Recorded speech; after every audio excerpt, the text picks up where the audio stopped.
The one thing that you can be sure of is to never underestimate this president. It's been a very big week for President Donald Trump. The president helped House Republicans pass a bill to repeal and replace Obamacare. And now I'm calling on the Senate to take action. Some reaction from the left has been hysterical. They have put people's lives in jeopardy.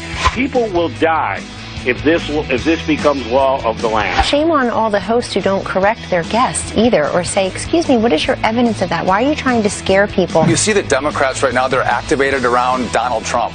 They hate him. Trump's heard the criticisms, and he defended the plan on Twitter by saying, it's not really the plan. Big win in the House, very exciting. But when everything comes together with the inclusion of Phase 2, we will have truly great health care. There's nothing ominous about saying to a patient, we've reviewed your medical profile, Mr. Jones, and you're ready for Phase 2. 211,000 new jobs were created in April, eclipsed expectations. Serious tax reform, slashing burdensome regulations, rebuilding our infrastructure, and negotiating fairer trade deals is adding jobs across the country. Tomorrow is the Kentucky Derby. Yeah. And get this, I saw that one of the horses is named Practical Joke. The owner said he was named after the Republican health care plan. The world is a little freer today. The White House looks extra white this morning, doesn't it? Does it? I don't know if it's like more green. No, it's all the rain, Abby, because it's just kind of like wiping away all of the Like, am I crazy? But it really looks so clean and white this morning. It's been raining nonstop through the Midwest, all through the East. And then we've got the Kentucky Derby today. We're going to see if it's going to be like a tough mudder out there. Love it. I love it. Well, I was at the Derby last year, remember? Yeah. It is such a good time. I think it's been raining, though, a lot this year. Beautiful weather last year. It was like that beautiful sunrise. We're going to check in with Janice Dean, who's down there this morning. You should not be complaining about the rain, because the one good thing right now is with allergies, it sort of washes away the pollen in the city. Yeah, your eye looks very good today. I know, my eye, it took all week to get. I don't know about that, because I think when it rains, the pollen, and then it like kicks it up the next day, and it's even worse. Mine have been better the last 24 hours. Maybe we could. We could ask Janice about that, actually. We have the power of Fox and Friends. We can get some experts on it. In the course of 4 hours, I think we can get an answer on that one for sure.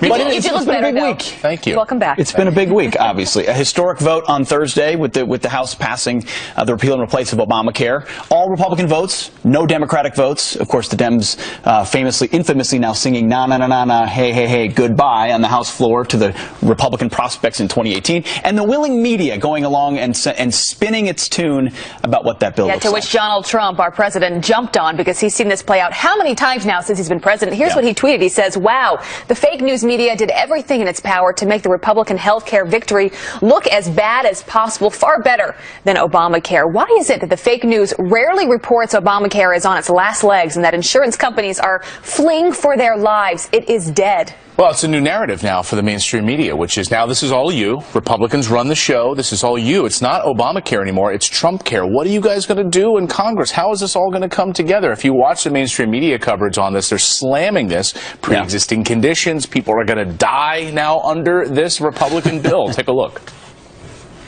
Tonight, dead on arrival after a victory celebration in the House. Republican senators say they're starting from scratch on health care. Fierce backlash tonight after President Trump's victory, the House voting to repeal and replace Obamacare. Tonight, many Americans with pre-existing conditions asking, what about us? Today, House Republicans voted to make American health care coverage much, much worse. Last month, when this came up, the Congressional Budget Office said it would cost 24 million Americans their insurance. This time, the Republicans didn't wait for the CBO report.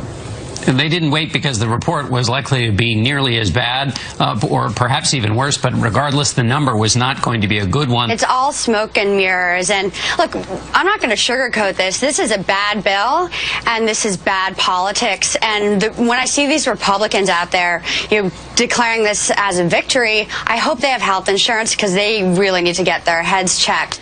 Later on in the program, we're going to do some comparisons between headlines from March, when the first bill failed in the House, and the headlines now. This is what President Trump is talking about when he talks about fake news. It's not about whether the news is always accurate. It's the way in which they go after him, no matter what the outcome is, without revealing the absolute and utter bias they have up front. It is a misrepresentation from the beginning. Yeah, it's always so negative. What is the role of media? It's to inform the American people. It's always so negative. Do you guys remember the rollout of Obamacare Obamacare and the exchanges and when the website went up. I do not remember the coverage being as negative back then, and that was a complete disaster. If you remember that. When we were here doing that show when the website hit, and it was such a disaster. I mean, I used to joke about you spent $1 billion on putting together a website. Yeah. I can go over to Squarespace and make a website for $15 that would work better and more efficiently than the Obamacare website did. And where are they talking about the status of Obamacare? There's a reason this vote happened. There's a reason even Democrats are acknowledging that Obamacare needs to be fixed. Because premiums are out of control. I was in Iowa just on Tuesday at a diner, or Thursday at a diner, which I know you were jealous of. Great job. Diner. Lots of pancakes. You're always jealous on that, I know. And they opened the bar at 6 a.m. They did, yeah, because it's Iowa and that's what they do in Iowa. But what their last provider in their healthcare exchange had just announced that it was leaving. I mean, if you can't have supported premium support plans in states where there are no plans. If you don't have a plan, what do you do? Okay, well, where are the Democrats then? I mean, right? I mean, well, they're not going to support this at all. No, and they're laughing they know the challenges that we have seen with Obamacare. If they actually cared about the healthcare system in this country, why not step up and want to help Republicans get this right? Well, their answer that is their job as a politician. Well, their answer is, even if it is crumbling in parts and having insurance premiums skyrocket, that we already gave you a healthcare bill. It's called Obamacare. We don't want you to roll it back. Now, the questions this morning about the elderly and pre-existing conditions. And what is going to happen in the Senate? Well, it looks like the Senate is not going to be taking a vacation right now. They're already working fast to try to take up health care and make sure that it remains affordable for the elderly. Sarah Huckabee Sanders, the Deputy Press Secretary, says that the Senate is taking this up. Take a listen. The president's focused on getting it right, not getting it fast. I think we saw the mistake that the Democrats made by trying to force and rush this through. We expect there to be some changes, but we expect the principles and the main pillars of the health care bill as it exists now to remain the same. I think that we're focused on the big principles of the health care bill: lowering costs, creating a competitive environment, flexibility, giving states the ability to make decisions within the health care system.